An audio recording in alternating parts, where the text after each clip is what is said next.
Hello, this is Rob, your stretch therapy coach. I want to show you how to do a rotational shoulder stretch at home. Now, I haven't done a video for this before because I notice when I'm teaching my stretch therapy programs, most people get this wrong. So I'm going to show you generally what people get wrong and how to adjust it, correct it, so you don't experience that at home.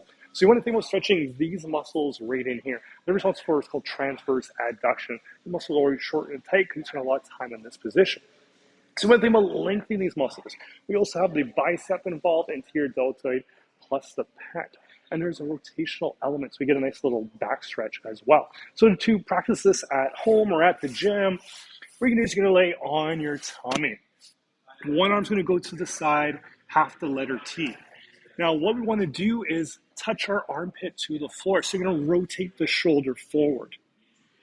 From there, you're going to shift your hips away from that arm, and now you're going to roll back onto your side or backside. From there, we can rotate in to disengage and shake it out. Now, what people usually get wrong is the shoulder position. They either bring their hand all the way up, too far forward, and then they just roll into the side, and nothing happens. Or their hand is too low, and again, it's kind of roll to the side.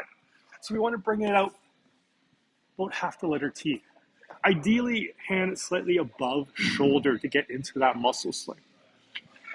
Again, roll the shoulder forward, shift the hips away, and we can roll back. From there, with the opposite hand, you can push to help roll yourself back, or eventually squeeze your shoulders together to help draw your hand back and draw yourself back deeper into a stretch. You want to place a pillow for your head, you can as well. Now, another mistake people make is the top foot. The top foot, we don't want this top leg up in the air. That's going to cause your low back to tense up. So if that's happening, that's okay. We can fix that by just placing your foot on something. If you're at home, you can use a pillow. If you're at the gym, you can use a bolster or a block.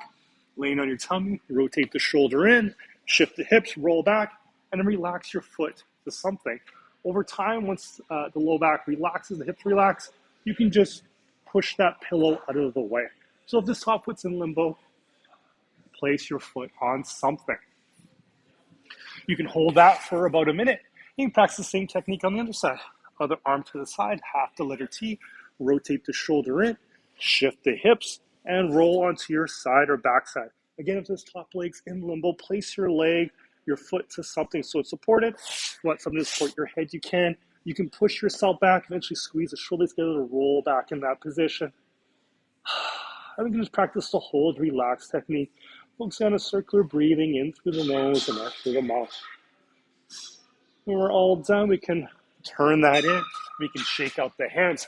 Of course, if you've done my classes, you know the contractions for that position. You're welcome to incorporate those contractions. If you want to learn all the contractions, plus how to release muscles throughout the body, we have classes available throughout Vancouver, plus 101 stretch therapy.